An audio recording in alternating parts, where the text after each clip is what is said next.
hide yourself. Make your secrets known to those who seek you. You're a God who hides yourself. Make your secrets known to those who seek you.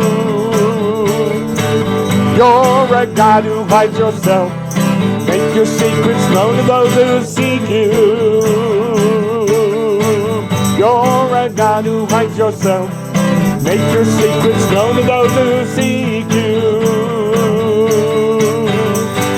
Hidden in the secret place, under your wings I seek your face. In the day of trouble, don't hide your face from me. You're my hiding place, God of gods and Lord of kings, revealing secrets.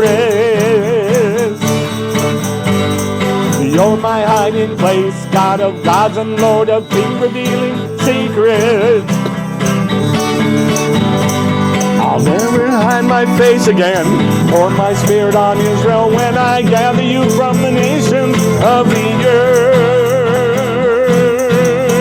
Tastirem beseter panecha, tastirem beseter panecha, tastirem beseter panecha, hidden in the secret of your face. The secret things belong to you. The things revealed belong to us. The things revealed that we may do all the words of your Torah, because you're a God who hides yourself. Make your secrets known to those who seek you. You're a God who hides yourself, so make your secrets known to those who seek you. Hidden in the secret place, under your wings I seek your face in the day. Don't hide your face from me. You're my hiding place, God of gods and Lord of kings, revealing secrets. Oh, you're my hiding place, God of gods and Lord of kings, revealing secrets. I'll never hide my face again, or my spirit on Israel when I gather you from the nations of the earth. Tastirem beseter panecha, tastirem beseter panecha, tastirem beseter panecha, hidden in the secret of your face. The secret thing belongs to you. The things revealed belong to us. The things revealed that we may do all the words of your secret things. Secret things belong to you. The things revealed belong to us. The things revealed that we may do all the words of the Torah, because you're a God who hides yourself. Make your secrets known to those who seek you. You're a God who hides yourself. Make your secrets known to those who seek you.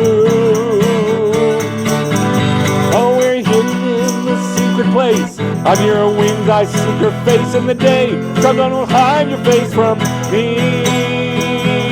Don't hide your face from me. Don't hide your face from me. Don't hide your face from me.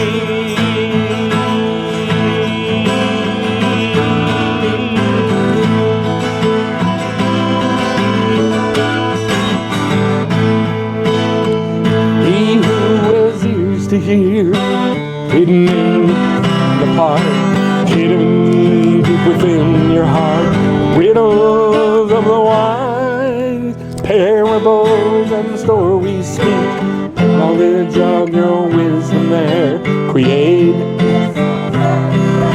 the light of God disguised. He who has ears to hear, in a people set apart, hidden deep within your heart, the riddles of the wise. Oh, parables and stories speak knowledge of your wisdom. They're created vessels everywhere. The light of God is sky. Show us your ways as we do your Mishpatim today. Open up our ears as we do Torah, your Spirit here. Show us your day as we do the chukim of your way.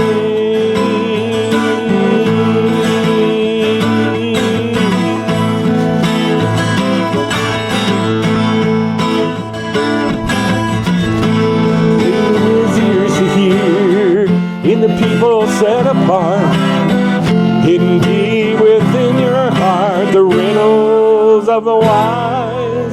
Parables and stories speak knowledge of your wisdom. They're created vessels everywhere. The light of God disguised. Show us your way as we do your Mishpatim today. Oh, open up our ears as we do Torah, your Spirit here. Show us your day as we do the chukim of your way. Oh, now I say the nishma, we do and then we hear. Those who do with those who love, have an ear to hear again. Oh, now I say the nishma, we do and then we hear. Those who do are those who love and have an ear to hear. So let us hear your Torah speak today. Yeah, let us hear the kingdom's voice, we pray.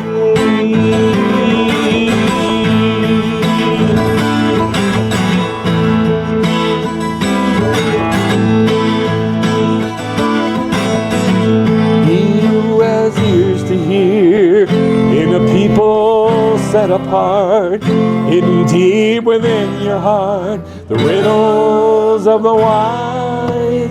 Parables and stories speak knowledge of your wisdom. There created vessels everywhere, the light of God disguised.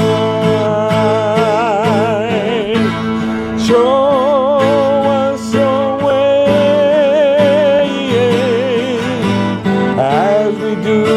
Mishpatim today. Open up our ears as we do Torah, your Spirit here. Show us your day as we do the chukim of your way. Oh, now I say the nishma, we do and then we hear. Those who do are those who love and have an ear to hear. Now I say the nishma, we do and then we hear. Those who do and those who love and have an ear to hear. So let us hear your Torah speak today, Lord, and let us hear your kingdom's voice, we pray.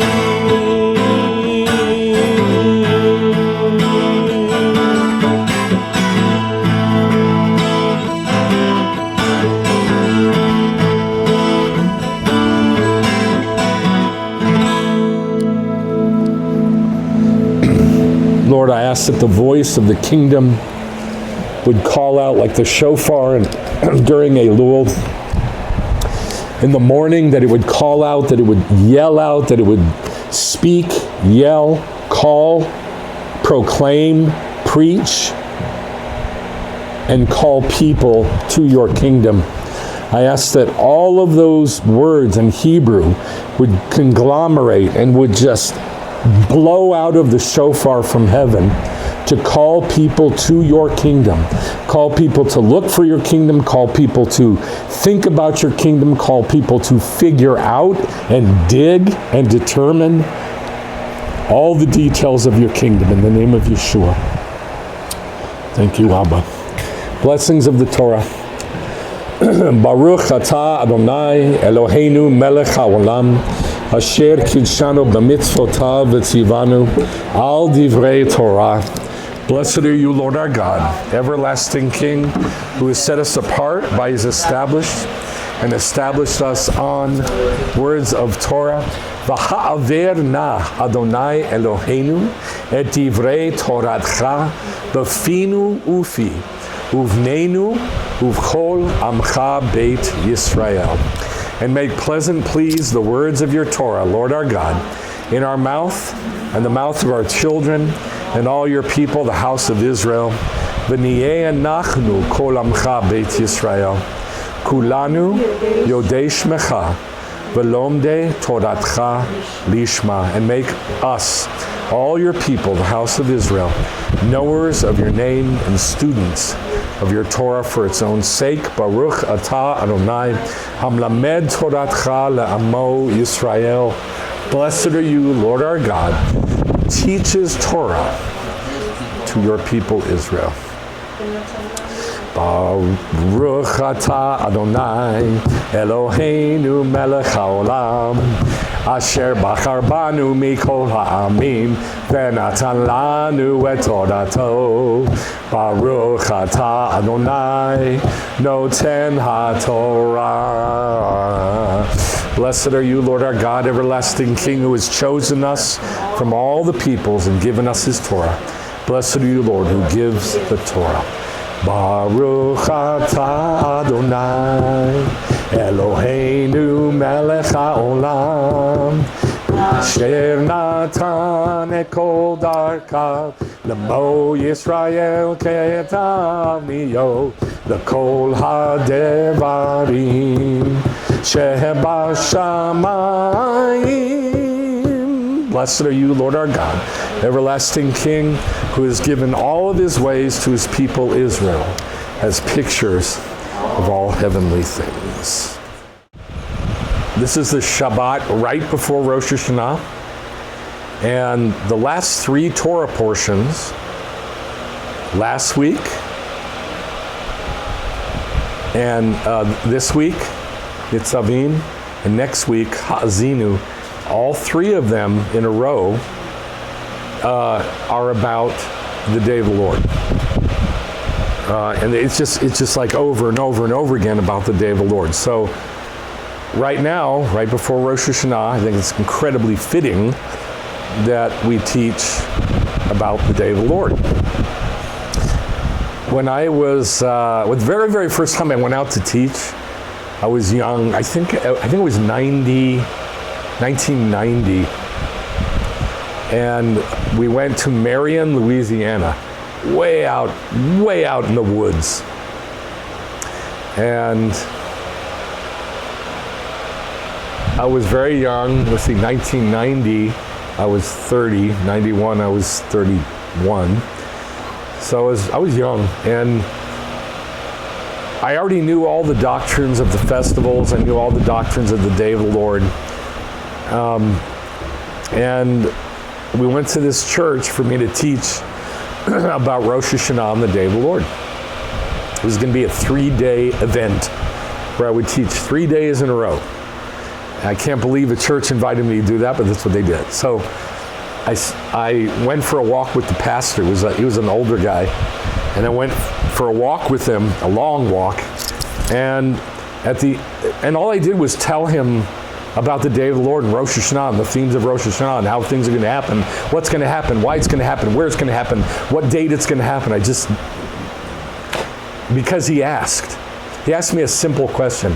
Can you tell me about end times or something like that? That people always ask. And I just gave him a 3-hour walk teaching.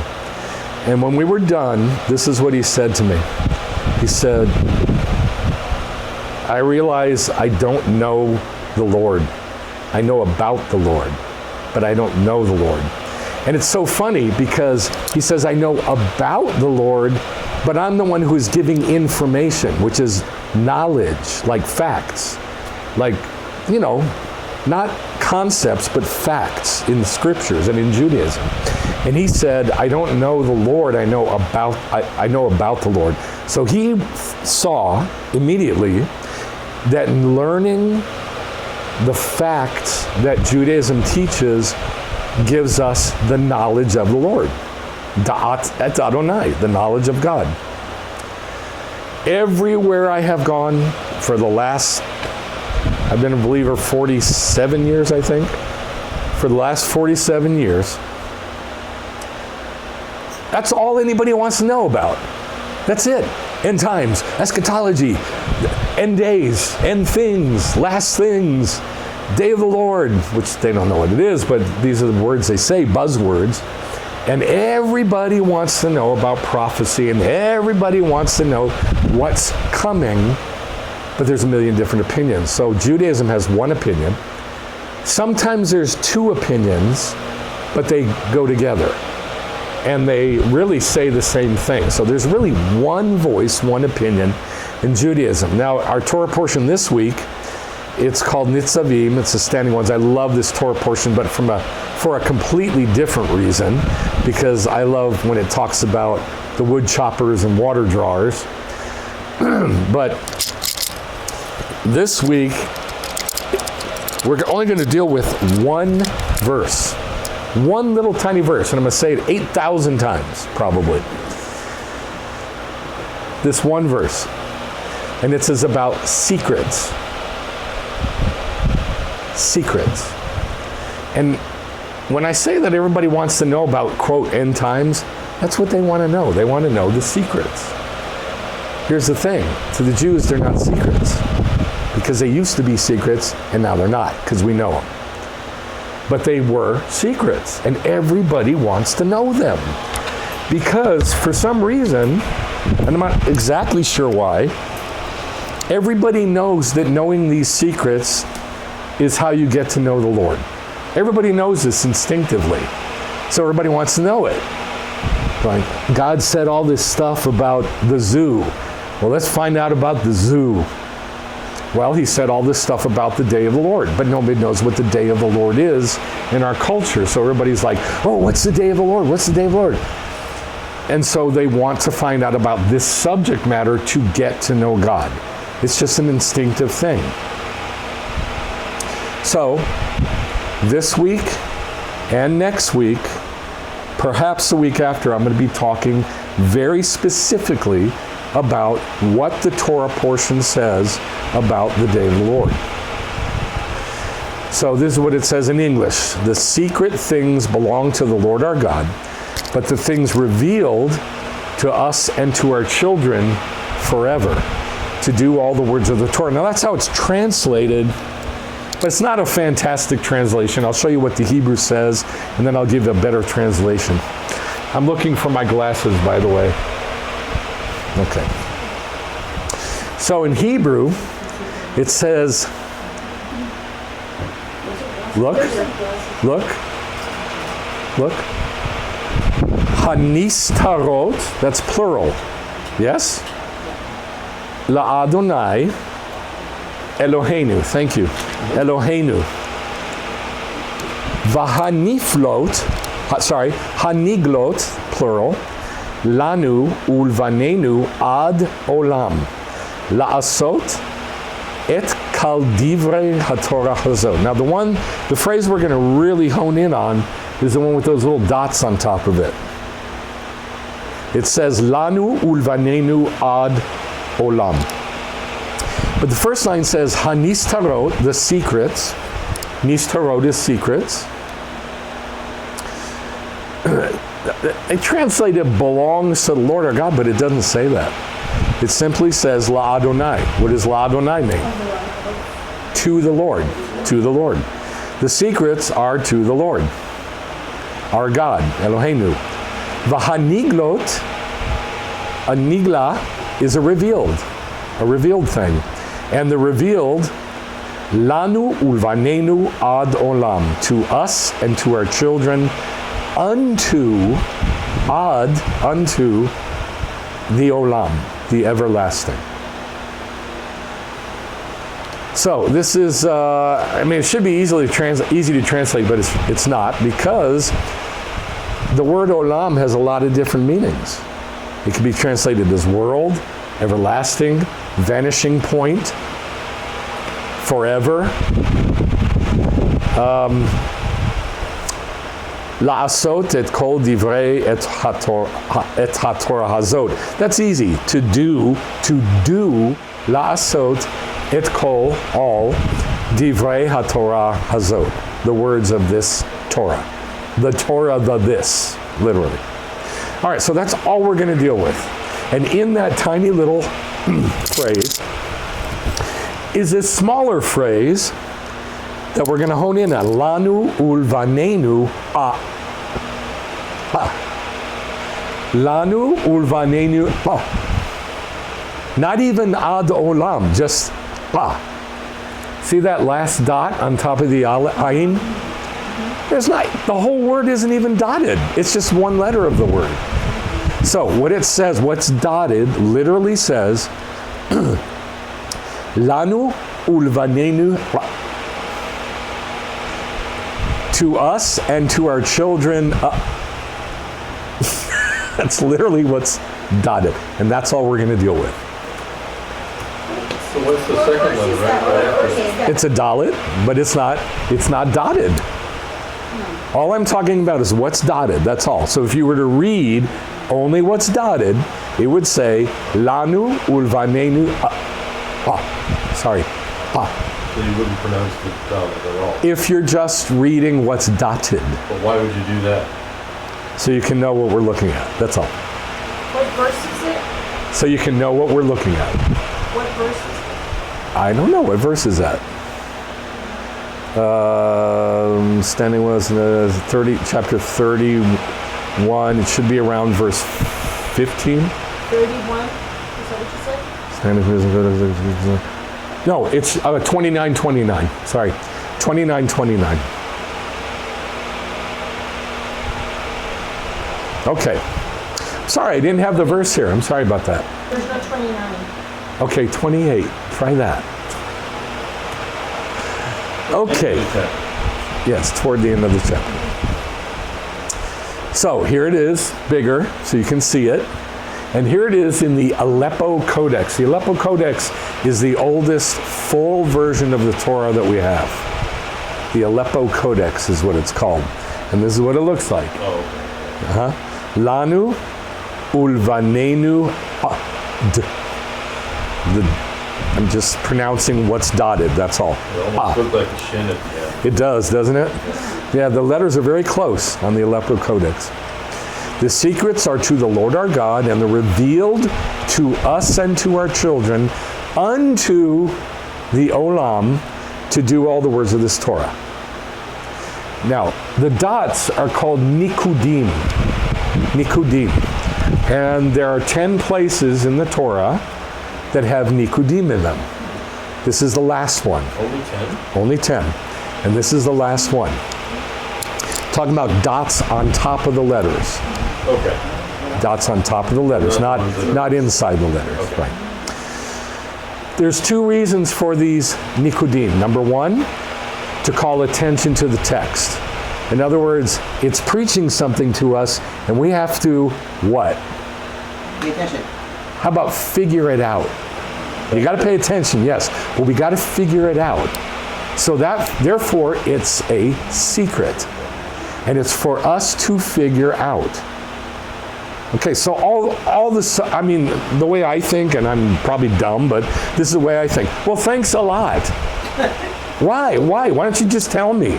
Why do you got to make me figure it out, really? In a language I don't know, with dots that I don't recognize, with rules that I don't know. But this is the way it is. It's a secret, and we have to figure it out.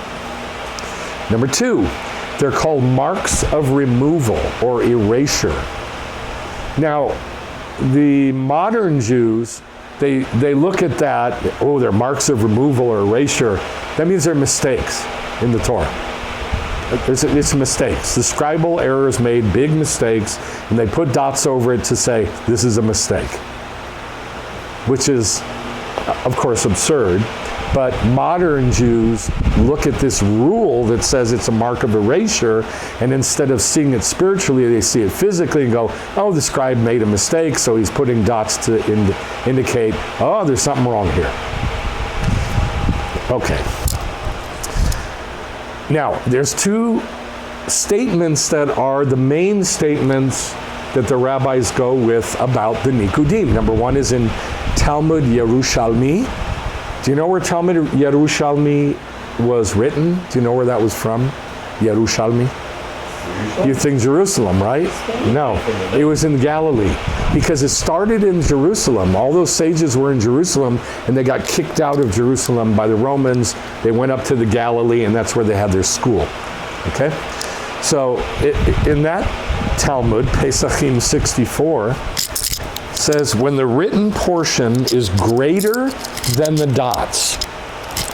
When the written portion is greater than the dots. In other words, what does that mean? More of it's not dotted than it is? Yeah, there's more letters there than dots. Like this. We have this word, ad, and the dot isn't on the dalet. So there's more letters than there are dots, yes? Does that make sense? Okay.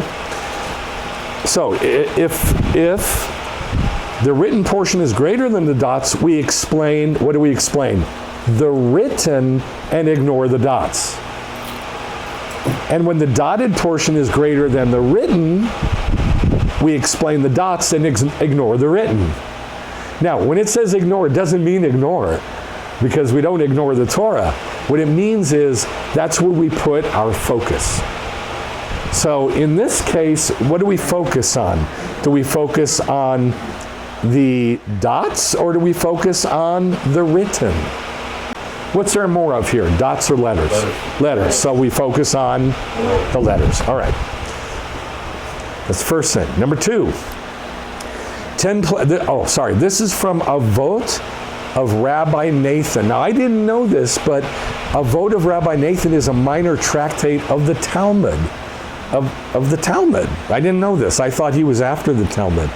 But Avot of Rabbi Natan is a minor tractate of the Talmud.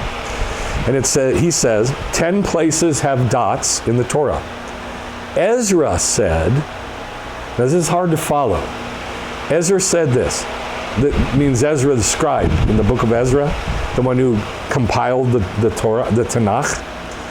If Elijah comes to me and asks why I wrote these 10 places in this way with dots, I'll say, I have already dotted these. I said it was hard to follow. Who cares? That sounds ridiculous. And if he says, you have done well, I will cross off the dotting from above them. Now, in our world, that sounds like stupid. It's just like, who cares? Why? It makes no sense. But in the Jewish world, I'll translate this into Jewish talk for you. What that means is, when Eliyahu comes, not if, when Eliyahu comes to me and asks me, why did you write these 10 places with dots? I'll say, I dotted them because, what do we do with the dots? We focus on them. Right. We focus on them. In other words, don't worry, Elijah, I'm calling attention to this for the Jewish people. I've already done it. I've already put the dots. I've called attention. And then it's not, let's see. In this way, I'll answer, I've already, and if he says, it's not if he says, it's when he says, you did the right thing. So what's the right thing? To call attention to these 10 places. So when he says to me, you did good, son, I will remove the dotting from above them. Why? Because it's already been done. Right, because it's been done, number one, and now Elijah's here to, what does Elijah do? Call attention to this. No, Elijah explains all the mysteries. Remember? When Elijah comes, he will explain all mysteries to us. So that's what he'll do. So we don't need the dots anymore. He's there to explain it. Now, I know that's a lot in that little statement, but that's all the explanation after it tells us this. Where did you get the explanation of what that means? After it. So it's in there? Yeah. Okay. Yeah. Oh, and by the way, there's also many other passages that key off this passage that say the same thing. Yes. So, something also pertaining to that is that it's like secret sins that are... No, we're not talking about secret sins. Not yet. Not yet. Right now, we're just talking about why the dots, why are they there, and what do the sages say why they're there. Okay, so up to this point, I think we're good. Now we're going to deal with secret sins. Because this is what Rashi said. Now remember, when Rashi makes a comment, he's culling together all the words of the sages, lumping them together and going, okay, this is the basic idea. Yes? Okay, so I just wanted to verify what you're saying Okay. is the dots are listed over the Hebrew letters because it's supposed to bring our attention to that particular thing that's supposed to be there. Yes. And then when Elijah comes, those can be removed Because he'll be able to tell us. Because Elijah will be here to explain all riddles and mysteries. Okay. Got it. So in other words, Ezra set us up to be ready to receive this mystery, this understanding. Now, here's what Rashi says, culling from all the stuff that the rabbi said, that the sages said. The hidden sins are for God. Well, that's very different from the last thing. The hidden sins are for God. Oh, and well, he'll explain it, but please understand, I cut this in half, this explanation. There's a lot that feeds into this from Rashi, and I culled it down to where I think we can understand it. The hidden sins are for God. If you ask, what can we do? In other words, well, only God knows about them, and we can't hide them. You will punish the community for the sinful thought of the individual. Are you lost yet? Yeah. I got lost there. The hidden sins are for God. If you ask, what can we do? You will punish the community for the sinful thoughts of the individual. ... That means there was a bunch in there that I cut out. But surely no one knows the secret thoughts of others, do they? So, can you punish people for secret sins? Can you or not? He's saying you can. No one knows the secret thoughts of others. They're just up to that point. So, can we punish the community for secret sins? No. We can't, because we don't know what they're doing in secret. Nobody knows the thoughts of others but God. Right. The answer is, okay, I won't punish you for the hidden sins, which are for God alone. He's the only one who knows about them. He'll punish that individual. Why? Because he knows about it. We can't do it. Only he can do it. But the revealed sins, those done openly, are for us and for our children. To remove evil from among us. How? By punishing the sin that's done openly. If we don't judge him, the community, God will punish the community.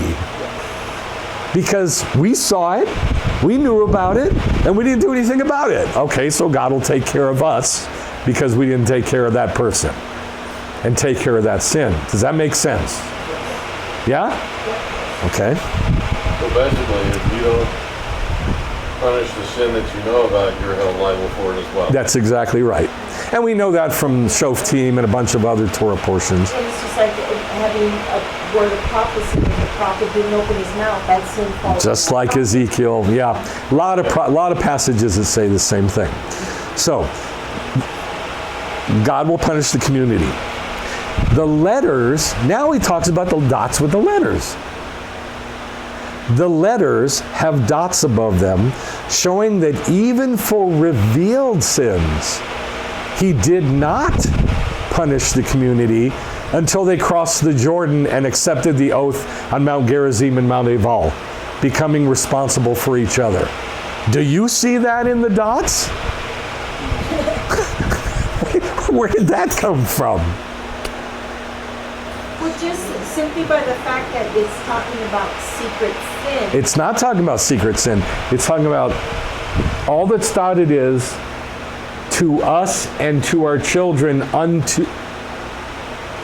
That's all that's dotted. But remember I said that Rashi takes everything that the sages said, smushes it all together, and gives us a condensed version thereof. But he's getting it from the statement before where it says that the sin is just for our children. So, but it doesn't say the revealed sins. That's from the sages. It doesn't have to say that. The parts where the dots say that. Well, that's what? Where it connects it. Yes, but again, the sages said it, not the scriptures. So what I'm saying is that without knowing what the sages said about this, would there be any way whatsoever to figure out, oh, that clearly says that God's not going to punish the community until they go into Israel and take the curse on Mount Ebal and Mount Gerizim. Only by the law. Yeah, it's just impossible. So, what does this tell us? And this is super important. Without the words of the sages to tell us how to read the passages in the Torah, it's impossible. We have to have a plumb line that says, this is straight up and down, this is the rule. If we don't, it's just chaos, and it's up to everybody's own thoughts. And this is what's happened. So if you say to somebody, when is the day of the Lord going to start? 1,000 opinions. Out of the gate. And then it only gets weirder from there. Because he just comes back. Yeah. Because there's no plumb line. But the sages do say everything. And we have that straight up and down plumb line to tell us what this message is. We don't have to guess. We do have to dig, but we don't have to guess. Now, Ibn Ezra came much later in I think it was the 1300s, 1400s. He says this, the secret things. The reference is to one who serves idols in secret. A secret sin. So he's just confirming, okay, this is not just about the secret things or the secrets, could be anything. It is talking specifically about secret sin also. Yes. So they weren't punished for that, the secret stuff, until they crossed the Jordan, until they descended and went into the land. So the land, they were looking for a day, they weren't looking for a land. Okay, you're going a step too far. I'm going to get to that. You're right, but you're a step too far. All right, so now look what I'm quoting here. From Reform Judaism, the classic anthology of Torah lore and midrashic commentary from reformjudaism.org. This is a pretty cool statement, though. Things belonging to the Lord, things belong to the Lord, The secrets are to the Lord. We should do those secret mitzvot, or commandments, for God's sake, simply because He so commanded us. And the revealed ones belong to us and our children. This refers to those commandments whose reason is stated openly, and we can understand it. We are obligated to pass down this explanation to our children so that they can understand. Is that good or bad? That's good. Makes sense. Yeah, it makes sense, but that's a chukat, a statute. The definition of a chukat is stuff we do, yes sir, we'll do it. We don't have no idea why we're doing it or what we're doing, but we will do it, sir. And that is called by the Zohar idolatry. It's not good. A chukat is never done blindly. Remember, chukat means to chop into the ground or to draw a picture or to make a sculpture. A very, very clearly defined thing. It is not some nebulous, I can't figure it out, yes sir, I'll do what you say. But, I mean, look, this is very modern. And so, this is what it's come to be in modern Judaism. But it's not. It's not. It's really about the future. Yes? Is Hukat doing keeping kosher, but just doing it because you're told to do it in the Torah? It's yes, but it's doing any mitzvah. Yeah. That you do it because you're told to do it, and to you it's a command, and so you then obey. Yeah. And that is never good. And you're not learning from it. And you're not learning anything. Okay. Now let's talk about Satan. By God. All right. First of all, do you know what Hasatan's name is? Not his title, his name. Say it louder. Are you saying Hillel? You are correct. It's Hillel. Hillel. Hillel. Just like, the great scribe, Hillel? Same name. That was Hasatan's name. I can't hear you. What? Is there with an E-L at the end, the way you're saying it? Hillel? Yes, Hillel. H. Yes, an E-L on the end. Hillel. All right? Now, why am I going here? So, dots, right? Let me repeat this. This is the thing I really want you to get. It's never enough to just do Torah. Never. You got to dig, you got to ask, you got to question, you got to search, you got to knock, you got to probe, you got to really do your work to figure out the secret. If you don't, listen, I do this all day long. I'll say to somebody, not all day long, but once in a while at work, I'll say to somebody, they'll say, hey, when's Jesus coming? And I'll say, well, the day of the Lord is, the year 6001, or Rosh Hashanah, blah, blah, blah, blah. And they'll go, that's not what AI said. This happens to me 4 times a day. Nobody has to dig anymore. Nobody has to question or ask or go to the original sources. But listen, before there was any original sources, except the Torah and the sages, what did they do? They went to the Torah and the sages. And the one who had the most knowledge about the secret things was Daniel. But before Daniel, the one who had the most knowledge, wisdom, and understanding was this dude. The devil, Hillel. Ezekiel 28 says, Son of man, say to the leader of Tor, or Tyre. The Lord God says this, because your heart is arrogant, and you have said, I am God, I sit in the seat of gods and in the heart of the seas, yet you are a mortal and not God. Although you make your heart like the heart of God, look, you are wiser than Daniel. And this is why I'm saying Daniel was the top of the top. As far as humans, as far as having knowledge of the secret things. But Hillel had more. You are wiser than Daniel. There's no secret that's a match for you. In other words, Hillel knew every single secret of God.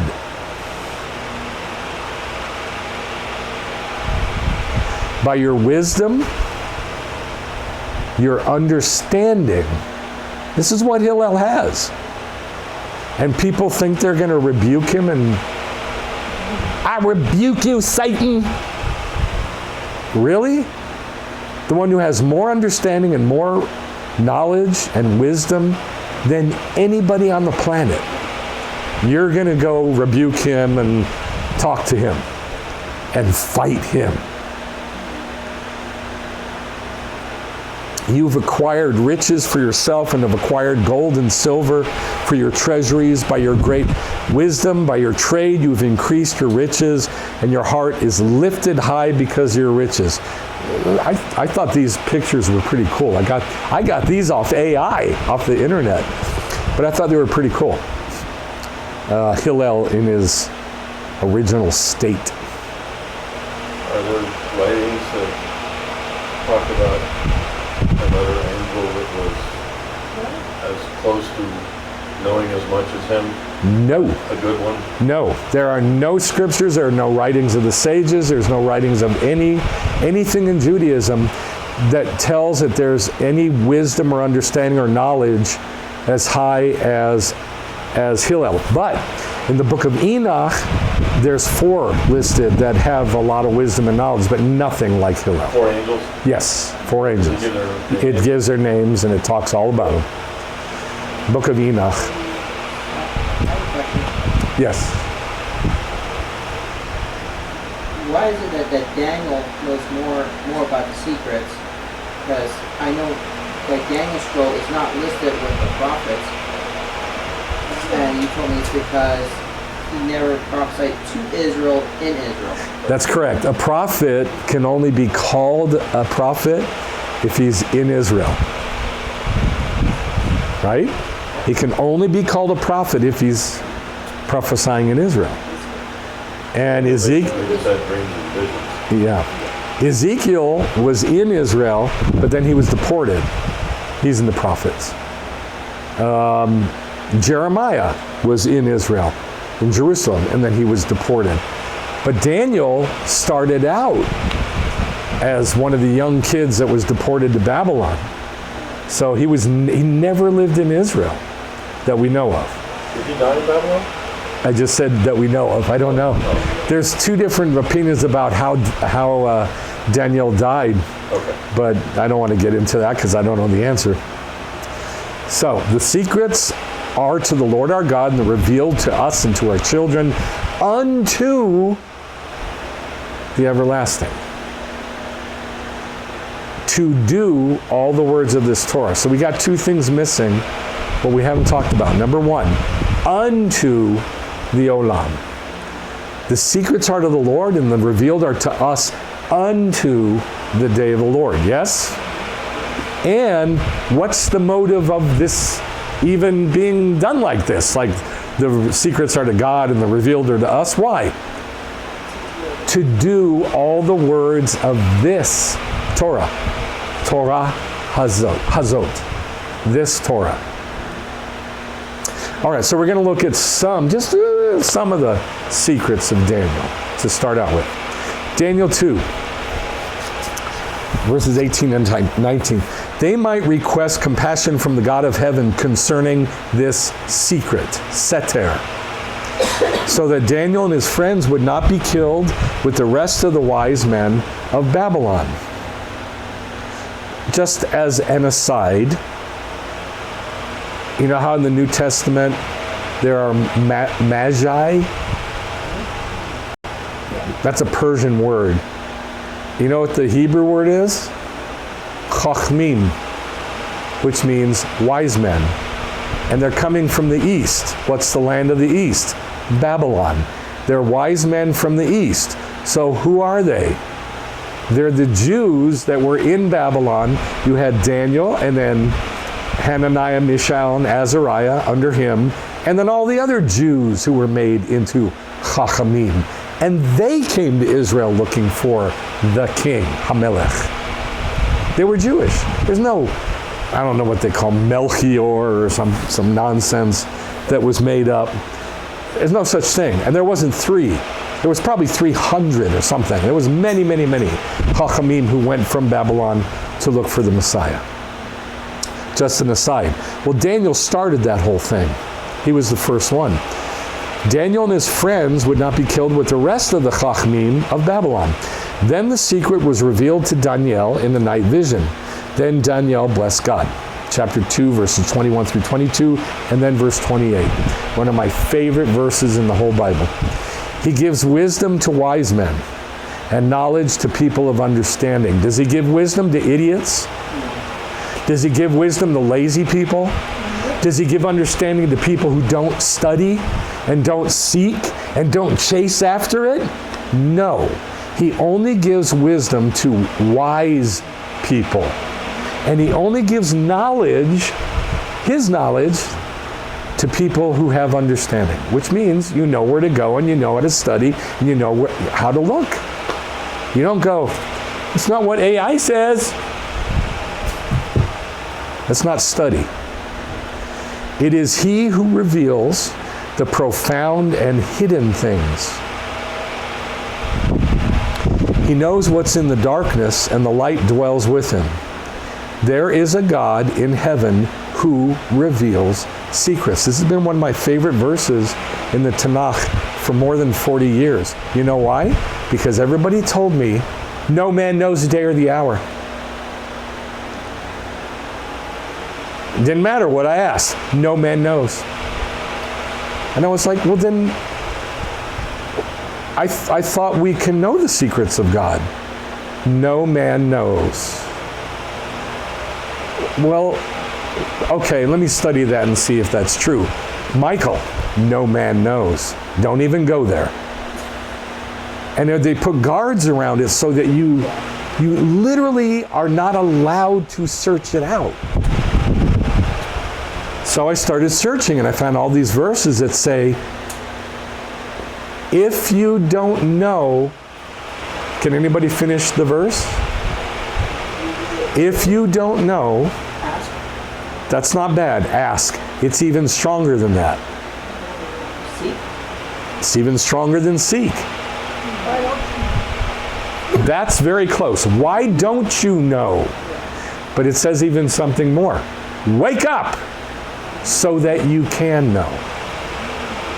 And I found several of these verses, and I'd go to these guys and girls, and I'd say, this says if you don't know, wake up. No man knows the day or the hour. And that was the end of the conversation. That's not wisdom, and it's not knowledge, it's foolishness. It is foolishness. Because there is a God in heaven who reveals secrets. And Daniel's the one he revealed the secrets to. And all the information is in Daniel.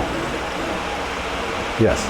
So it's kind of like when people are saying, oh, I don't know, it's like they're just looking on the surface, whereas you have to go deeper into it to see exactly what God is saying. You have to dig. You have to dig. You have to search. You've got to study. You really, really have to study. But the problem is, what do you study? That's not what AI says. There's a difference, though, between just saying, I don't know, and saying, no man knows. They're completely different. You say, I don't know. Well, yes. The phrase, no man knows, is to make you, put you in the position of, I'm not allowed to know. Right, it's idolatry. It's cruel. It's really cruel to keep people away from the knowledge of God. I hate it. I've always hated it. And it's always made me a pariah because I hate it. But it all started, by the way, with this verse. More than 40 years ago. I read this. There's a God in heaven who reveals secrets. And I'm reading all this stuff in Daniel that I don't understand. And so what do I say to myself? Oh, that's a secret. And God reveals it to Daniel. So I can know it too. All right, so that's where all this started. 247, the king responded to Daniel and said, your God truly is a God of gods and a Lord of kings and a revealer of secrets no man knows. And I just, such a disparity between God really does reveal secrets. You're not allowed to know. They say that because they're asleep. And they want you to sleep too. And that's what makes me mad. You want to be asleep? Be asleep. But don't try to make me go to sleep. There is a God who reveals secrets, since you have been able to reveal this secret. So I'm seeing all these secrets in Daniel. Now it's heating up. Daniel 8:26, the vision of the evenings and mornings is true, but as for you, keep the vision secret. Daniel, keep it hidden, keep it secret. Why? Because it pertains to many days in the future. In other words, what's going to happen in many days in the future? The stuff revealed to him. It will be revealed. It will be revealed. It will be time for it to be revealed. You know what the vision of the evenings and mornings are? Can you tell me how many evenings and mornings there are in that passage? I left it blank on purpose. Haven't counted it. It tells, no, 2,000, I'm not going to say anymore. You'll have to read it. It tells you exactly how many days and evenings it is. All right. So he gets this giant secret about the big idol, about Babylon, Medo-Persia, Greece, Rome, and then the day of the Lord. He gets this other vision about the lion of Babylon, the bear of Medo-Persia, the leopard of Greece, Hellenism, and the monstrous Tyrannosaurus Rex of the day of the Lord, the beast. Daniel 12. At that time, Michael, the great prince who stands over the sons of your people, will arise, and there will be a time of distress, or tsar, or birth pangs, such as has never occurred. At that time, at what time? Doesn't say that. What does it say? During the time of distress, during the time of the tsar, there will, everyone found written in the book will be rescued during the time of the birth pangs. And many of those who sleep in the dust of the ground will wake up. When will the resurrection happen? What does it say? During the time of the birth. In other words, they happen at the same time. Birth pangs and resurrection happen at the same time. So at least we know that. These to life. Many of those who sleep in the dust of the ground will wake up. These to life, olam. Chaye olam. There's that word olam. Olam is everlasting, or it's the future. It's another world. The olam hazeh, the olam haba. Olam hazeh is the world that is. Olam haba is the coming world. Olam haba, coming world, translated as everlasting. But the others to disgrace and contempt olam. So, when is the resurrection and good guys being blessed and bad guys being given contempt? When does that happen? What does it say? Now it says, when? In the resurrection. When does the resurrection and the birth pangs happen according to this verse? Others to disgrace, etc. When? Time of distress. The birth pangs. Okay, in Hebrew. No. When does the tsar and the resurrection happen according to this verse? Say it louder. The olam. The olam. Olam is another synonym, therefore, for what? The day of the Lord. The olam is a synonym for the day of the Lord. You take it for granted, but you have to be able to say that clearly. Olam is a synonym for the day of the Lord. And this is what the rabbis say. talking about the number of times it references, what, morning and evening? Does the number of times it's mentioned relate to, It only mentions it once. but it says how many there are? Yeah. Does that relate to the day of the birth time Yes. starting in the Gregorian Yes. calendar? No, it's always the Hebrew calendar. Okay. But it's days that occur in the birth pains. All right. Tells you exactly how many. Oh, that one. No, it's not that one. It's a different one. You're thinking of the 1,260 days, aren't you? Something like that, yeah. Yeah, and it's not. It's a different one. Different set of days.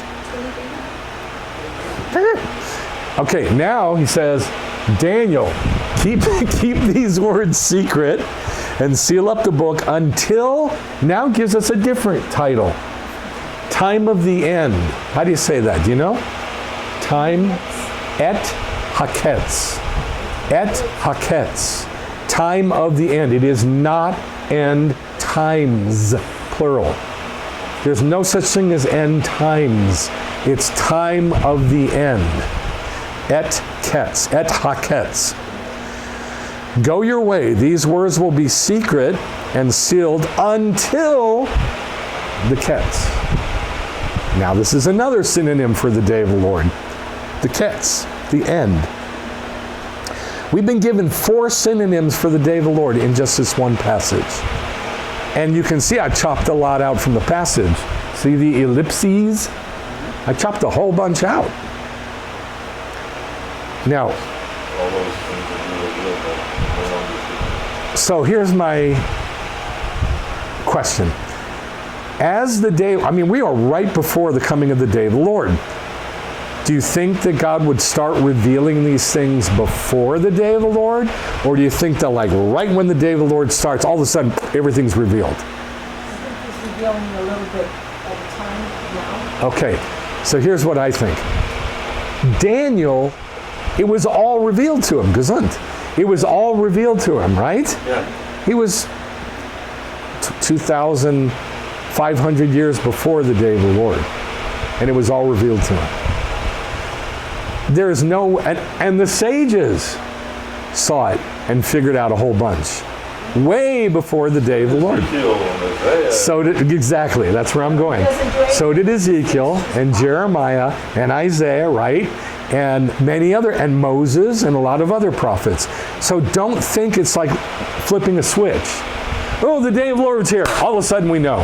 So it's going to be gradual revelation. It's going to be very gradual revelation, but an explosion of revelation as the day of the Lord approaches. In my mind, I think there's a whole lot more that's secret that hasn't been revealed than what has been already. Absolutely. Absolutely. There's a lot that's, but you know what? We know a lot of secrets that 98% of the body Messiah doesn't. Oh, true. And that stuff's going to be revealed. Look at all these graphs and charts. This is ridiculous. This is ridiculous. Oh, it's wonderful. But, well, I'm the one who built these graphs and charts, but it's ridiculous. It looks so confusing and there's so much going on. This is only the beginning of what was revealed to Daniel. Unless you learn visually. Right. Then it's wonderful. Right. This is only the beginning of what Daniel had revealed to him. And yet, most believers don't even know this. This is the very beginning, the very basic, the foundational thing. There's 6 days and then a 7th. Daniel saw this. And even before Daniel, this was revealed to Israel, that there was 6 days and then a 7th, and they were all 1,000 years long. Everybody in Judaism knew this. But then he also, go ahead. Did Daniel say something? I could be wrong, but didn't he say somewhere that there was more revealed to him that he didn't write down? Yeah, we just read those 2 passages, that he was told to seal it up and don't tell it. You can't talk about this even though it's secret. Right. All right, look at this.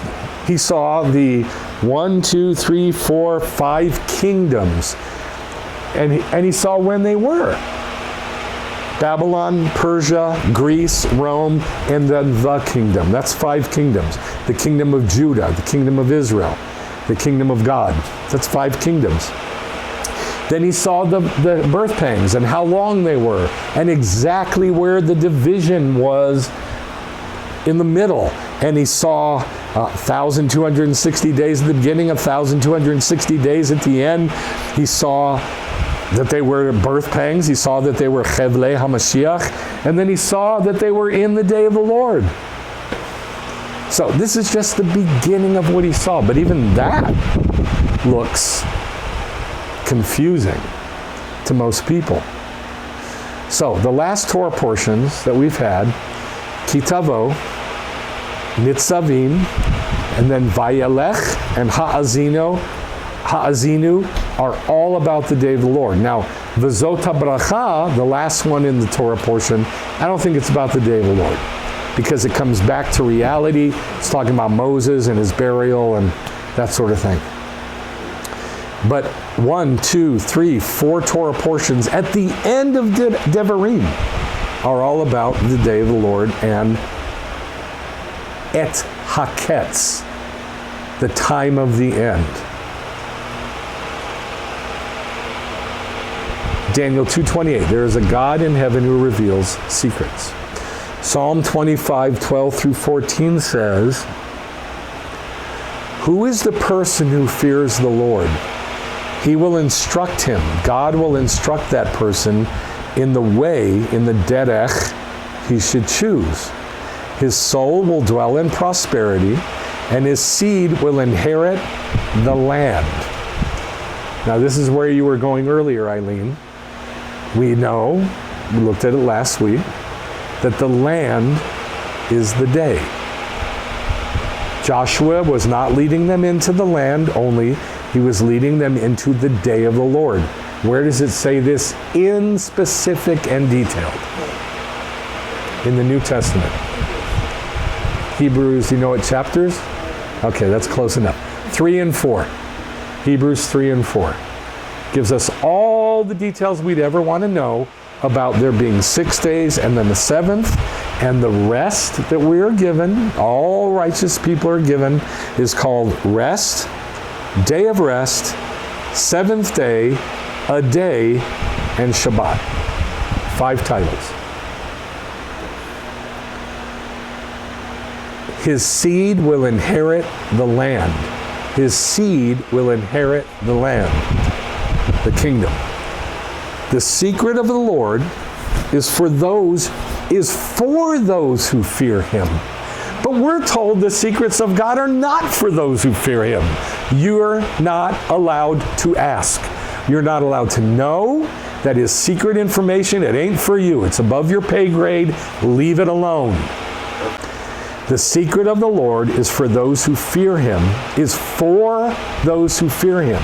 In other words, we are supposed to know. Those of you who have just started studying, and this is all new and it's all weird and it's like a whole different language, I would like to encourage you that you're supposed to know everything that's in the Bible. That's why we read the Bible, because we want to know it. But then, doesn't it seem ridiculous that all this stuff that you read, you're so interested in, and then you're told you can't know? Or go ask your pastor, or go look on AI and it'll tell you, or some foolish thing like that. The truth is, God wants us to know, but you have to go to the source. And the source is the Jews. The source is Judaism. The source is the words of the sages. And if you leave that, you will never get your answer. Never. The secret of the Lord is for those who fear him. It's for you. And he'll make them know his covenant. Now, I mean, we just think, oh, it's a covenant. We'll know his covenant. Woo, big deal. That's not what it means. It means the details of the covenant. And guess what? The number one thing that's our covenant is the kingdom. That is the number one thing. That's at the top of the list of the things that God is giving us in the covenant with him. It's the day of the Lord. It's the kingdom. And he wants us to know it, and he'll make us know the details. And like Eileen quoted earlier, Amos 3:7, certainly the Lord does nothing unless he reveals his secret plan to his servants, the prophets. That means he's not going to bring the day of the Lord unless he tells all of his prophets about the day of the Lord. And I mean the details of it. So, these are a bunch of questions I just spit out in, I think it took 2 minutes. When is the day of the Lord beginning? Come on. Rosh Hashanah 6001. Okay. When is Messiah coming to earth? Can't hear you. Come on, try. Yom Kippur, 6008. Yom Kippur 6008. Okay. When? That's what I heard. When will Israel be regathered? Isn't that the end of the birth? Okay, we'll go on. Where will judgment of all the nations take place? Where? Jerusalem. Specifically where? Jerusalem at the temple. No. Say it again. Kidron Valley. Okay. How many days does the birth pangs last? 7 years. How many days? Days. 1,024 times 2. How many? What? 1,024 times 2. 1,024 times 2? Yeah, it's a 2.5 years. 1,000. You're close. 1,260 times 2. But okay. How many days? Where will the coronation of the king occur? Wrong. Hashemayim. In heaven. When will Hasatan be Oh wait. Where in heaven? Where? Specifically where? Throne room? Okay, you don't know. What? When will Hasatan be? When will Hasatan be destroyed? At the end of the kingdom? Give me a date. Give me a date. 7001? Okay, this one's a little harder. What kingdom will the false Messiah come from? What kingdom? Oh, Edom. Sorry. What? Edom? Nope. Jerusalem. Sort of Edom, but not Edom. Jerusalem. No. What kingdom will the false Messiah come from? I'll give you this one. Greece. How many nations will attack Israel? How many? 70, or the answer is 10. Either 10 or 70 is good. How many? Right, the 10 kings. How many evil kings will be in the birth pangs? 10. When will the abomination of desolation occur? I don't think any of you know this. It's right in the middle. No, give me a date. Don't fudge. Passover. Hanukkah, no. What was that? 6004. Passover 6004. Passover, 6004, wrong. 30 days prior to Passover, 6004. Adar 14. Adar 14, 6004. All right. When? How long is the heavenly wedding? Days? Well, yeah, 7 days. No, years, 7 years. Okay. This is just in 2 minutes. I just spit out a bunch. There's hundreds more. All of this we're supposed to know in detail to the day, and we're supposed to know this stuff. Daniel knew this stuff, and he knew more secrets than anyone. The secrets are to the Lord our God, and they're revealed to us and to our children unto the Olam. Now here, if you get lost, this is where you're going to get lost. So don't get lost. This is hard. This is like really hard to figure out. At least it was for me. So I'll try to make it very simple, but it's not easy. The secrets are for when? The day of the Lord. No. Specifically the birth. No. The revealed are. Oh. See, it was a trick question. Secrets are to the Lord, but the revealed are to us and our kids for when? For when? For the Olam. Unto the Olam. Unto the Olam. To do all the words of this Torah. So here's where it gets really specific, and it could get tricky. Look at where the dots are. Lanu, ulvanenu, and one, not two, an ad. Remember, these are dots of removal. In other words, we can just take all that away. We can just take it away because they're dots of removal. calls attention to it, and then you can get rid of it. Okay. Why 11 dots and not 12 dots? Wouldn't it make more sense to put a dot over the dalet? Unto? Yeah. To me, I'm like, that makes no sense. To drop the dot over the dalet, which means until. But now it doesn't mean until. It isn't until. It's just the aleph, the ayin of until. It means what? Doesn't mean anything. It's just not until. So the ayin when it's seen. You know what an ayin is? Ayin means eye. An eye means an eye. An ayin means an eye. Until it's seen. What's the gematria? That's not, hold on. That's not bad at all. That's why you need to know your aleph. Hold on. So, listen to the trail of thought here. It doesn't say until.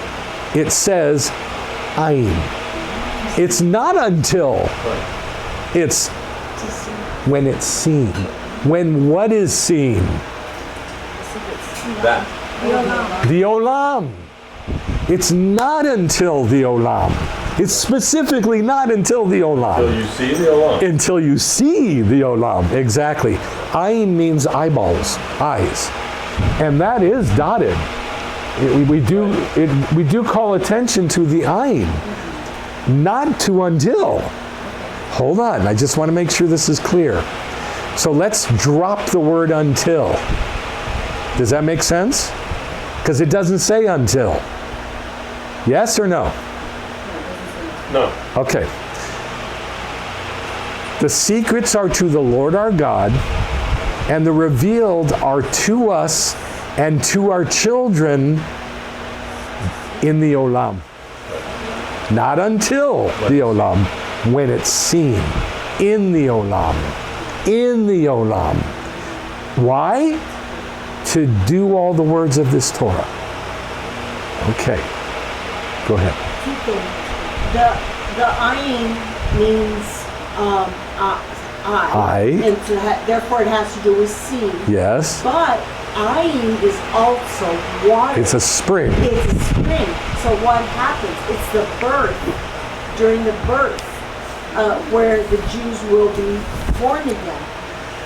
So Yes, but that is too deep for this video. It just is. It's fantastic, but it's too deep. And the reason I want to say that, the reason I'm saying that is specific, because I just got a call this week. I just spoke to somebody this week who has been listening to the teachings I've been doing on radio, which are really, really edited and condensed down for beginners to understand. And it ties right in with this teaching. And they're watching. They're watching and they want to understand. So we've got to try to keep it simple. And I'm trying. I'm really trying. And I know it's a lot, but I'm trying to keep it simple. So, forget the word until. Forget it. It's not for us and our children before the day of the Lord. It's for us and for our children at the day of the Lord, when it's seen. So, that's one reason why 11 dots and not 12. But it's not everything. To us and our children, plus a half of until the olam, so not until or before the olam, but in the olam. And this, I think, is the most important thing, that this is pointing us to the olam, the day of the Lord. Right. Now, the last thing is, 11 tribes, not 12 tribes. Because who is this to? Children's children. Us And their children. and our children, Generation. which is the Jews, the tribes, the 12 tribes. But it's not 12. It's 11. Who's not Is included? it not included in Levy?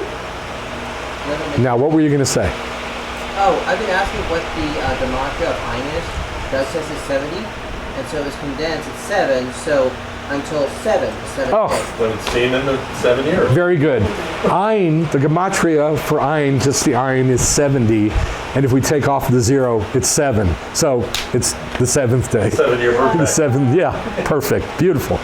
Okay, So here's until the olam, a long, long, long, long, long time, and then here's the olam itself. This is what it's talking about, not this. Big, big, big step forward if you can understand that. Yes? Okay, so you talked about the 11 and the 12 tribes. We're not there yet. Let's do one thing at a time, please, please. Okay. Ay, this is the special class. Yes. What are they called? The ones who are real smart, and they jump 15 steps ahead every 2 seconds. Talented. The gifted, talented class. All right, so it's not the olam, it's not until the olam, it is the olam that we're focusing on. Now, why 11 tribes, not 12? Several lists in the Bible of the 12 tribes. Did you know that one in the Tanakh drops out? 2 tribes. Not including Levi. Did you know that? Dropped out too? Yeah. Oh, yeah. Did you know that? Forgot about that. Ephraim Did you know that? No. I did, but I forgot about it. Okay. and Manasseh? No, it's not Ephraim and Manasseh. All right, this is the First Chronicles chapters 4 through 8 list. This is the basic genealogy of everybody in the Bible. First Chronicles chapters 4 through 8. We got Judah, chapter 4, then Simeon, chapter 4, then into chapter 5, we have Reuben listed, and then Gad is listed right after that, and then we go to chapter 6, and Levi is included in detail, down to the family, down to the clan, down to where they lived, and all their jobs. It goes into more detail about Levi than any other tribe. And then chapter 7, then we're in chapter 7, 1 through 5, is Yisachar. I don't like that name because I can't pronounce it. Yisachar. It's 2 sins together. Yisachar. It's very hard to pronounce. Yisachar. And then chapter 7, Benjamin. And then chapter 7, right after it, Naphtali. Look at the stones, the colors of the stones of Benjamin and Naphtali. They are almost identical, but not identical. They're different stones, but they have the same colors. Slight difference in the colors. Benjamin, then Naphtali. And then Manasseh and Ephraim are listed. And they're both Joseph. Oh, yeah. And then Asher. Where's Dan and where's Zebulun? I checked and checked and rechecked and rechecked. That would make 13. Yep. Yeah, because Levi's mentioned in detail, which makes sense because it's Chronicles. Right. Which is where David laid out everything about the services and Yes. the kingdom. Yes. 3, 4, 5. There's 6 here. 1, 2, 3, 4, 5, 6, and 5 here. So we're missing Dan and Zebulun. They don't get dots. No. This is, and that's what I was going to say. Is First Chronicles about the genealogies in the day of the Lord? You should know. This is David. David who came up with this genealogy. Is this in the day of the Lord? Yeah. No. This is the genealogy of everybody in the Bible. From Abraham down. So it's not the day of the Lord. This is the genealogy of our families in the scriptures. It's just history. It's not just history, but yeah, it's history. So Historical accounting. it's an historical accounting, correct. And Dan and Zebulun are missing. I don't know. All right, let's move on. Sorry for being dismissive, but you'll see the point in a second. Now, this is in Revelation chapter 7. Once you're in Revelation, when are you? How do you know you're in the day of the Lord in Revelation? It says so. Where? Very beginning. How does it say it? I Saw don't the remember. vision of the day, right? Close. Took me to the day. It's, there you go. Very good. Chapter 1, verse 10. It says, I was in the Spirit unto the day of the Lord. In Greek, it means taken. I was in the Spirit taken unto the Lord's day, or the day of the Lord. And then he just writes out everything he saw, which is the book of Revelation. The entirety of the book of Revelation takes place in the day of the Lord. So this genealogy is specifically in the day of the Lord. Does that make sense? I know I got a little excited there. Sorry about that. Judah, then Gad, then Asher, then Naphtali, then Menashe, then Shimeon, then Levi, then Yisachar, then Zebulun. Now Zebulun shows up. Then Naphtali, then Menashe, then Shimeon. What's missing? Dan. Boy. What happened with Dan? He's still not there. Right. That's the commonality. Now, yes, Benjamin is dropped out now. But we're not talking about what's different. We're talking about the commonalities. Well, now what's your question? What's the difference? You're such a literalist. You're right. You're such a literalist. You're right. You're right. You're right. Literally, that's correct. But what is the commonality? Dan is Different in, question. Yes, between Dan is Still in, missing. Bible times and Day of the Lord. Daniel's Dan is missing. missing. Dan was missing, And he's still missing. and Dan is still missing. And then Zebulun was put back. Zebulun got restored. That's not a commonality. Not a commonality. Okay, that's what we want to focus on. The continuing story. The continuing story. So from the scriptures to the day of the Lord, there's a continuing thing. Dan ain't there. So remember, our original question is, well, why 11 dots instead of 12? To you and to your seed, your children, forever. I'm sorry, unto the kingdom. To your seed and to your children. Well, that's the 12 tribes. The commonality is that Dan's not in there. In the day of the Lord, even. So my question is, why? In my opinion, it being the commonality, that's the one that's pulled out. Good question. I think that's the one that's pulled out. Now, you don't have to believe me.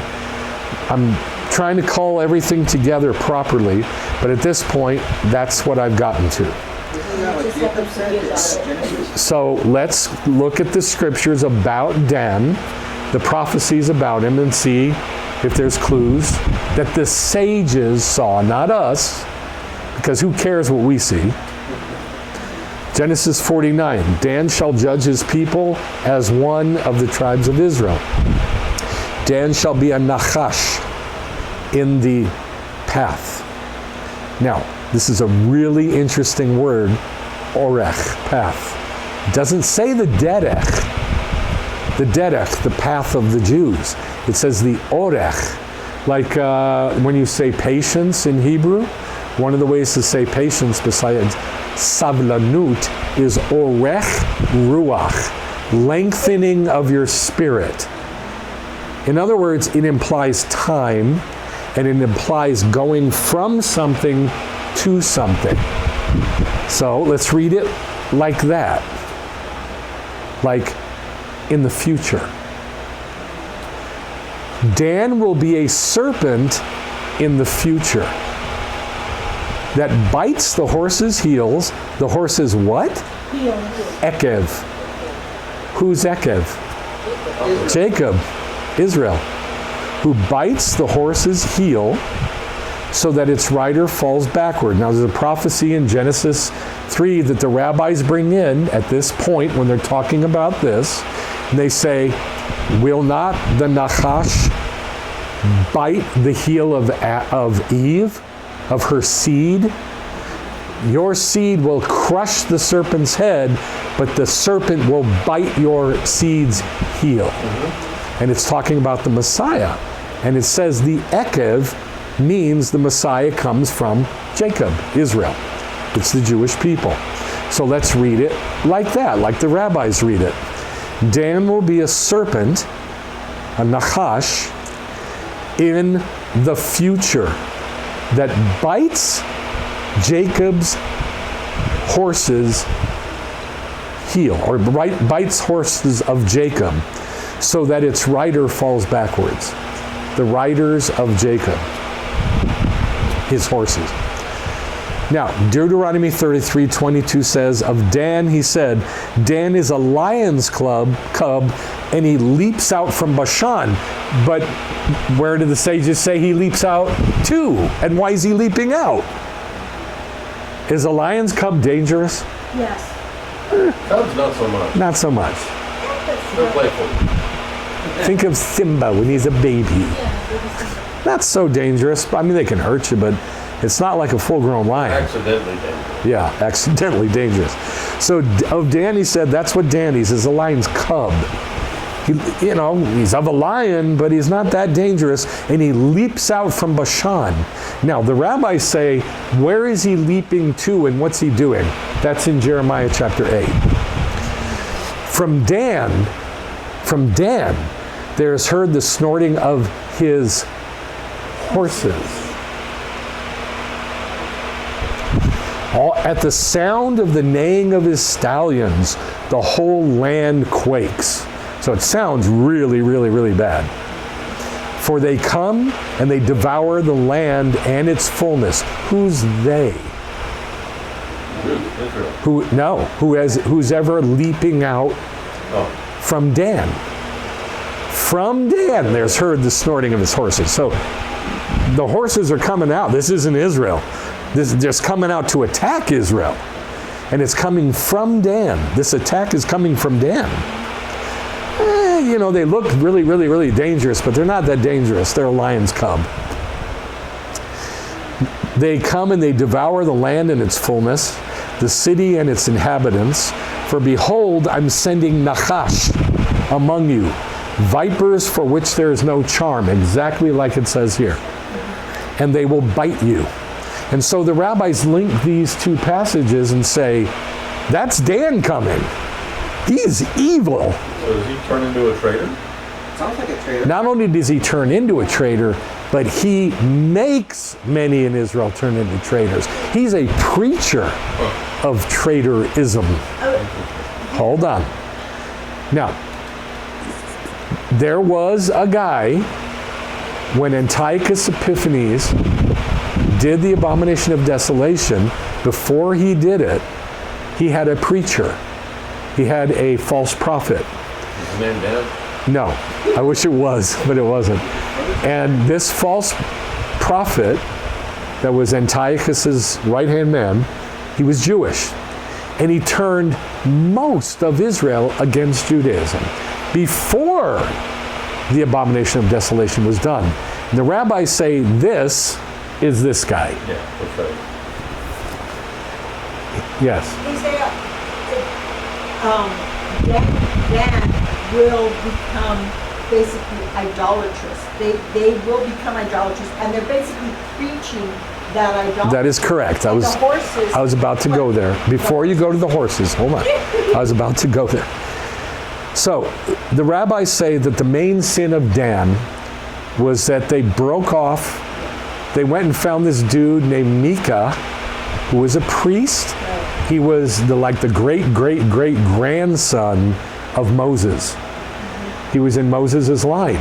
And he was a Levite, obviously. And they said, come be our priest for all of our idols. And he said, I'd prefer not to. Okay, then we'll kill you. How about that? And he says, okay, I'll go. And he goes with them way, way, way up north, where they come to these peaceful people, and they fall on them, and they murder all of them, the whole area, several towns, the whole area. And they take it over, and they say, okay, Micah, you're our priest.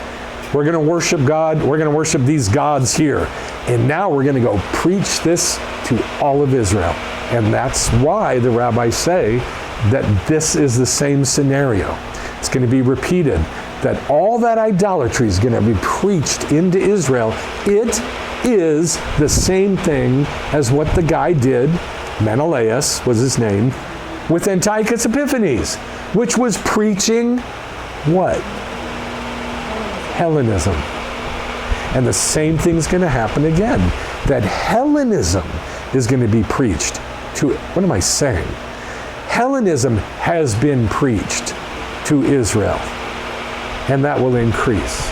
Now you can talk about the horses. So, where it says, Dan shall be a serpent in the path that bites the horses, and the horses' heels, excuse me. And the prophets, when Ezekiel, no, let me see. Elijah. Thank you. So Elijah is coming against idolatry, and he's got all these prophets of idolatry that he's coming Very against. good. Let me finish it up. So, the idolatry spread throughout Israel for 3.5 years. This was the birth pangs. Elijah went up on top of the mountain. He squatted down 7 times, until he produced the coming of rain. It had not rained in 3.5 years. And then when he saw the cloud coming, God told him, get up and run to Jezebel and Achav, who were preaching this idolatry, and kill them. So he did. He got up, and it says that at that very moment, Achav got in his chariot and started charging for the place he was going for, and Elijah outran him. In other words, Elijah became a horse, and he outran the horses because he became a horse. I mean, metaphorically speaking. All right, so that's the horses of Israel. And that's why it's so important to, when it says, if you can't run, If you can't keep up with the footmen, how are you going to keep up with the horses? And the horses, in that sense, are the prophets. And so here's the snake biting at the heel of Israel's prophets, because it is that idolatry that's attacking. Very good. the God. Very good. So the horses are the prophets. That's correct. That's correct. Israel's prophets. Right. Were you going to say something? Okay. Do you think the false Messiah will come out of the tribe of Dan? That's what we're going to try to find out. That's what I was saying. Next slide, sir. Is that what I just said? Now, Daniel 11, the one to whom all the secrets were revealed and that we're supposed to know, Daniel 11, 35 through 40 says, and some of those who have insight will fall, that means die, to refine and cleanse them until the etaketz, the end time. Different word. For it is still at the moed. It's still at the moed. It's still at the appointment. So in other words, it's still coming in the future.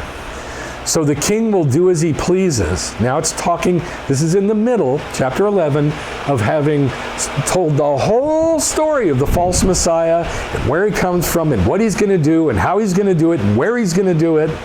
And now we're to the end of it, toward the end of it. And it says, so the king will do as he pleases. He will exalt himself, boast against every god, will speak horrible things against the God of gods, and he will succeed until, what does it say? Until the indignation. That's another title for the birth pangs. There's 8 passages that I've found that use the word indignation, same word, and it says in that day, and it describes the birth pangs. Until the indignation is finished. Tell me the date. 6008? 6008 date. Nope. A little bit beyond that. Yom Kippur. Yom Kippur 6008. Because remember the Jubilee, when is the Jubilee shofar blown? Is at Yom Kippur. Another story. So, until the indignation is finished, he's going to do this. He's going to be murdering Jews who are holy. He will show no regard for the gods, maybe. It says Elohim. So maybe it's plural, maybe. But it could just be Elohim, our God. He will show no regard for the Elohim of his fathers. Now that is a Jewish phrase. So it's split. The opinion's split between the sages. Is this talking about an idol worshiper with many gods, Elohim, right? Is it plural idols, or is it plural gods, or is it God? And it's a split decision with the rabbis. But the majority opinion, because it says of his fathers, says sounds like a Jew. Yeah. And that's pretty much how they say it. Sounds like a Jew. But they don't like say, this is definitive. It sounds like a Jew. He will show no regard for Elohim of his fathers or for the desire of women. You know what the desire of women is? You'll never guess. The homosexuality. That's what everybody says. It's not what it is. What did you say? Homosexuality. He shows no desire, nothing for the desire of women. In other words, he's a homosexual. He doesn't care about women. Not what it means. I'll let you find out. Nor will he show regard for any god, for he'll brag, he'll boast against all of them and say he's greater than all of them. Instead, he will honor a God whom his fathers, another Jewish phrase, God of his fathers did not know.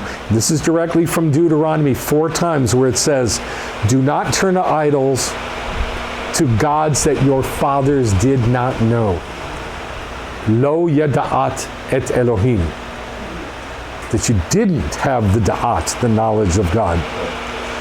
A God whom his fathers did not know, and he'll honor them with gold and silver, etc. All right, this is clearly a prophecy about the day of the Lord, the indignation, the birth pangs. Now we'll go to Revelation 13 that you think you're familiar with. Then I saw a beast coming up out of the sea. I asked you this last week or 2 weeks ago. Which sea? Mediterranean. Because it's right there on the coast of Israel. I saw a beast coming up out of the sea, having 10 horns. And the beast...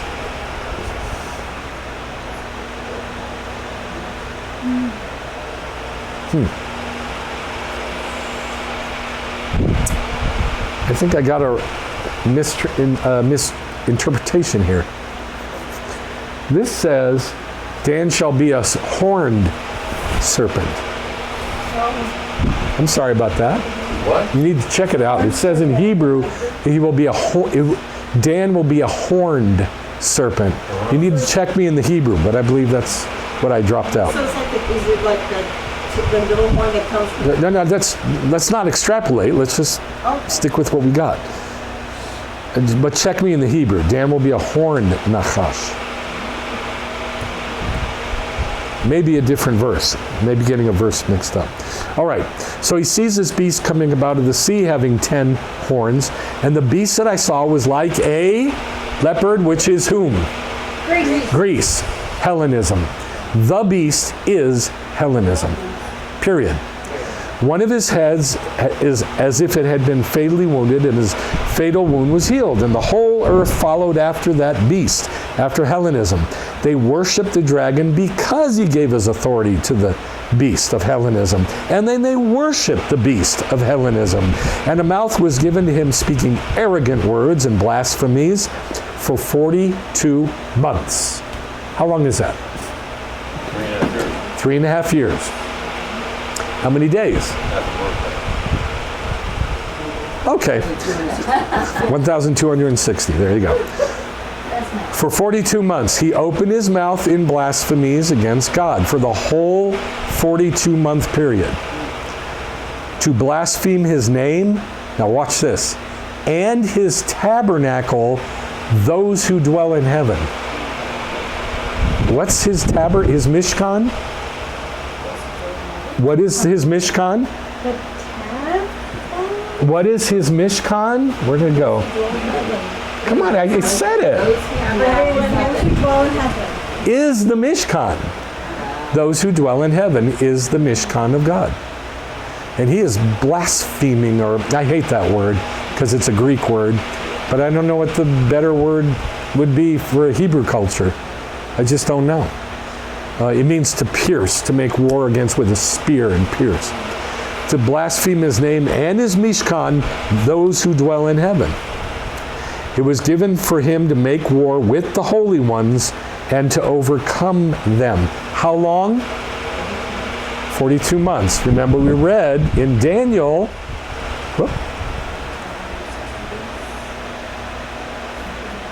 Oh, I think. No, I didn't. Chapter 12. The great prince who stands over the sons of your people will rise. There will be a time of distress, such as never occurred. At that time, your people, everyone found written in the book, will be rescued. And many of those, at what time? At what time? Hello? No, at what time? When? When? Time of distress. The birth pains, time of distress. Everyone will be rescued. The resurrection will happen. Those to life olam, and the others to disgrace olam. Daniel kept these words secret and sealed up the words. And right after it says this in Daniel 12, it then talks about that the false Messiah will make war with the righteous. Remember? Yes. He'll make war with the righteous.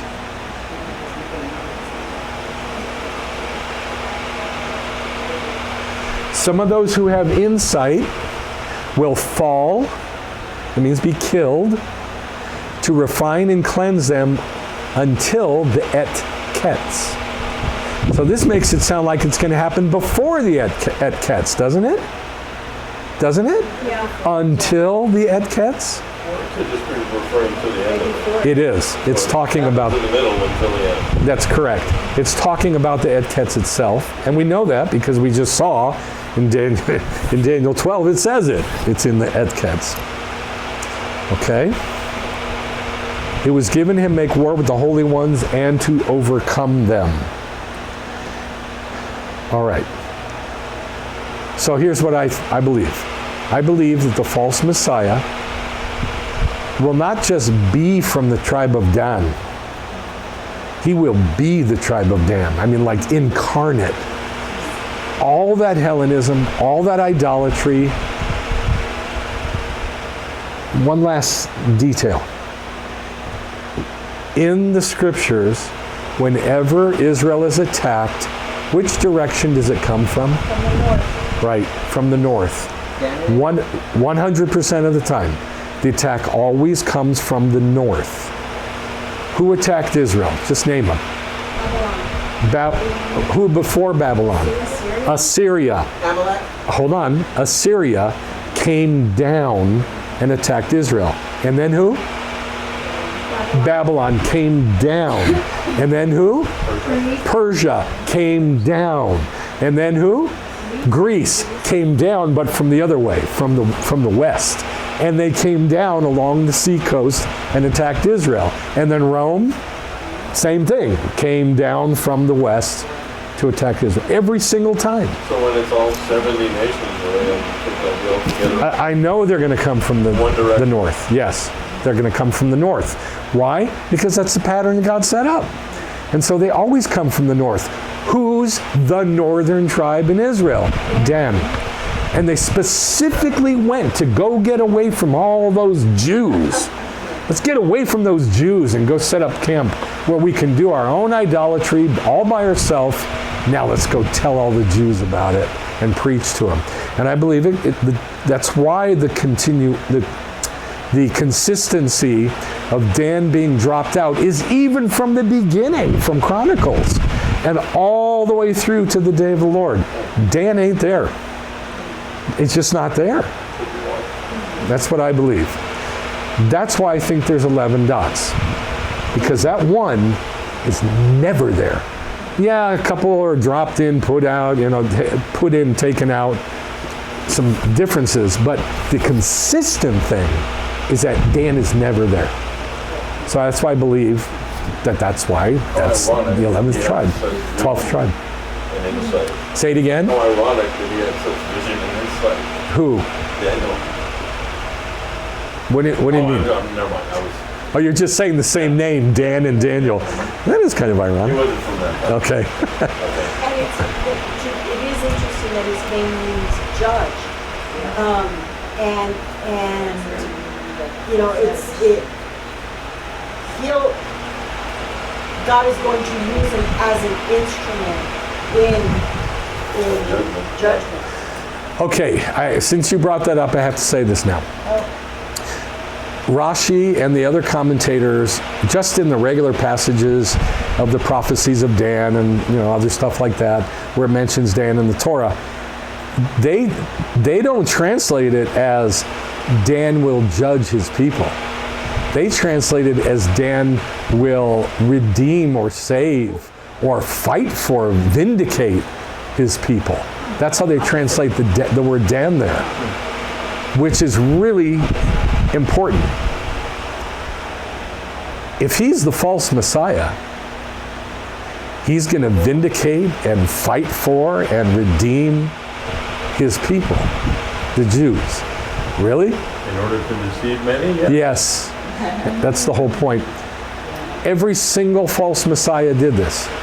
Every one of them did it. They started out by saying, "Oh, I'm with you, buddy. I'm your peeps. I'm a Jew. I got you." And then they come up, and the first thing they do is flip and turn on the Jews in specific. It's always been like that. And in my opinion, I think that one of the reasons that the whole world follows after the beast, Hellenism, and the false Messiah, because he's going to do good for the Jews. He's going to save them. He's going to redeem them. Or at least it's going to seem like that. That's just my conjecture. The rabbis do not say this, so I'm just extrapolating from what they do say about those verses. But you can believe this or not believe it. The rest of it, I feel very secure about. But this part is just my conjecture. I think that he's going to do a false saving of Israel during the birth pangs. And he's going to turn on them. Now, the way the Christians put that is this. There's going to be a false covenant that the Antichrist is going to make, and he's going to break it in the middle of the birth, in the middle, what do they say? The middle of the tribulation. That's Christian words for the same thing. Not true. He's going to make war on the Jews for how long? 42 months. 7 years. Not half of the birth pangs. That's the whole of the birth pangs. So if he breaks his covenant, it's at the beginning of the birth pangs. Okay. Now, I'm going to try to wrap it up in a bow. We haven't talked about the motive of the secrets and the motive of the revealed. What did it say? To do all the words of this Torah. All right, walk into any church, start talking about end times prophecy, and does the conversation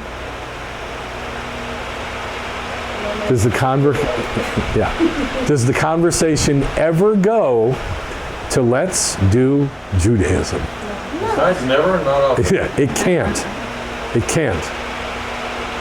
But that's what the verse says is the motive. Right.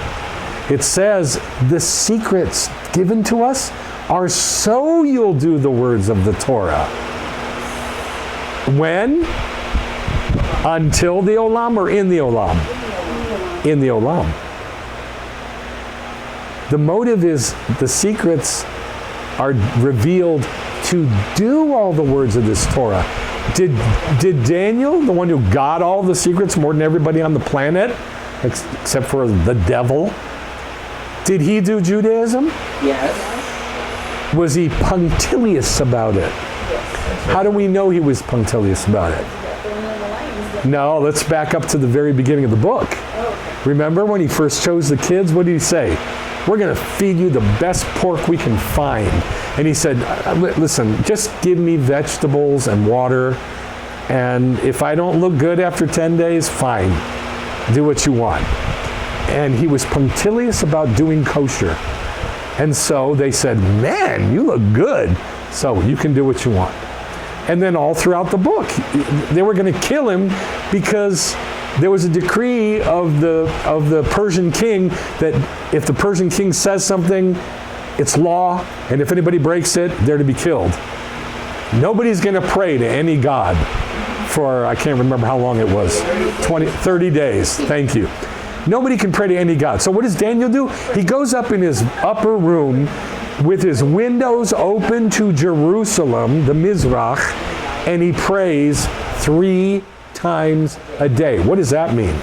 That means he did Mincha, Musaf, and Ma'ariv. I'm sorry, Shachrit, Musaf, and Ma'ariv. He prayed the 3 prayer times to God every day. He was punctilious about it, and to him was revealed all the secrets because he did Torah. So for centuries it's been flipped on its head. The seeking of the knowledge and the secrets and the prophecies and the end time stuff has been the motive, not the knowledge of God. So that we don't have to do the Torah. Let's learn all this stuff. You see, I got the answer and I didn't do any of that Jewish stuff. And that's what's been said for 2,000 years. The Holy Spirit showed me. I didn't have to do anything Jewish, and I got all the answers. And just the opposite is what God says. Why? Because the Torah talks. The Torah talks. The Torah preaches, it announces, it shows, it reveals, it parses out, gives the details, because it talks. And the Holy Spirit's Jewish. And the Holy Spirit created Judaism as Jewish. If we do all the words of this Torah, like Daniel did, we'll know the secrets. And they're revealed, the revelations of God. So I'm going to go back and look at this ridiculous list I came up with. These ridiculous questions. Everybody should know this stuff immediately. This isn't like some secret, special knowledge. These are the secrets of God that we're supposed to know. When is the day of the Lord beginning? Let's do it now. When is the day of the Lord beginning? Come on. Rosh Hashanah, 6001. When is the Messiah coming to earth? Give me a date. You're right. Yom Kippur, 6008. When is Israel to be regathered? We didn't. 2008? Yom Kippur, 6008. We didn't talk about that one. When will the judgment of all the nations happen? Yom Kippur 6008. Yom Kippur, 6008. A lot for that one. How many days does the birth pangs last? How many months? 42. 42. How many years? 7. How many days? Anybody remember? But 42 months isn't 7 years. Yes, it is. No, is it? It's not? How long is it? How? 3.5 years. Oh, it's 3.5 years. Okay, so it's 72 months. 72 months. Sorry. Okay, 72 months. All right, the 42 days was the first half of 42 the... is half of that. It was the second half of the birth pangs. I'm sorry. Okay, so birth pangs last how many days? Do you remember? 1,260. Times 2. That's like 3.5 years. Okay, so for 7 years, it's 2,555 days. 2,555 days. Half of the birth pangs, 42 months, is 1,260 days. Okay. Where will the coronation of the king occur? Where? In heaven. Where in heaven? The tabernacle? No. I said it last week. I guess nobody caught it. Gates? Of Jerusalem? You don't remember? Gates of the nobles. It's in Isaiah 27 or 25. The gates of the nobles. Okay? When will Hasatan be destroyed?